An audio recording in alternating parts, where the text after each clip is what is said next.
warahmatullahi wabarakatuh. Wa alaikum salam warahmatullahi wabarakatuh.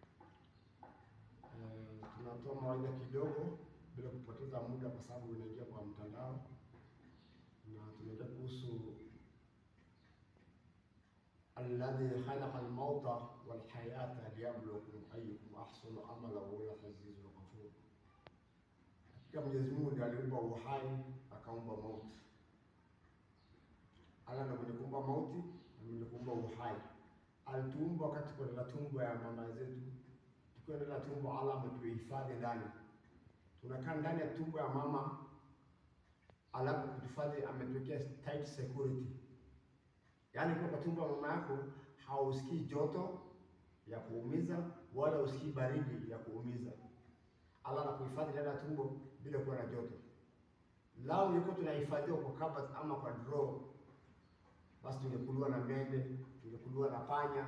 Lakini Allah subhanahu wa ta'ala anatuhifadhi ndani ya tumbo ya mama na anatulea tukiwa ndani ya tumbo ya mama.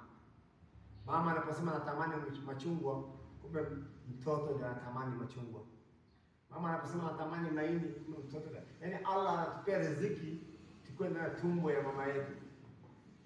Na pindi unapozaliwa, Allah subhanahu wa ta'ala anakuandalia maziwa katika matiti mbili ya mama.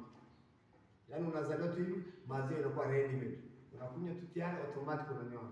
Kwa Allah subhanahu wa ta'ala ndio mwenye kutoa riziki. Allah subhanahu wa ta'ala ndio mwenye kuleta uhai, na Allah pia vile vile ndio mwenye kuleta mauti. Na mauti na adhabu tosha. Nakumbuka katika mawaidha yaliyopita nilisema kullu nafsu dha'iqatul maut. Watu wote watakuja ingia kaburini na siku moja hawatatoka. Utapelekwa na mali yako, pesa yako, familia, marafiki wote watarudi, utabaki wewe peke yako. Utawacha kitanda chako double bed kubwa, utatolewa kwa kitanda chako kubwa, kwa mali suti yako itakuwa kwa hanga, viatu yako itakuwa kwa wardrobe, na utachukuliwa moja kwa moja na marafiki na jamaa mpaka kaburini. Wale kitanda chako kubwa utawacha uweke katika shimo ndogo sana ambayo ni mwanadani ya kaburini. Ndugu Waislamu, tuogope siku hiyo ambayo masaa 24 malaika wa maut anatembea ndani yetu anatutoa roho. Wanaziata alqa Allah na hapa na malaika watoa roho kwa nguvu. Masaa 24 roho malaika kutoa roho anatembea ndani yetu. Kwa hivyo tujiandae katika amali nzuri. Tufikirieni tuwe na takwa kuogopa Mwenyezi Mungu Allah Subhanahu wa Ta'ala, na tutapata mafanikio hapa duniani na kesho. Assalamu alaykum wa rahmatullahi wa barakatuh.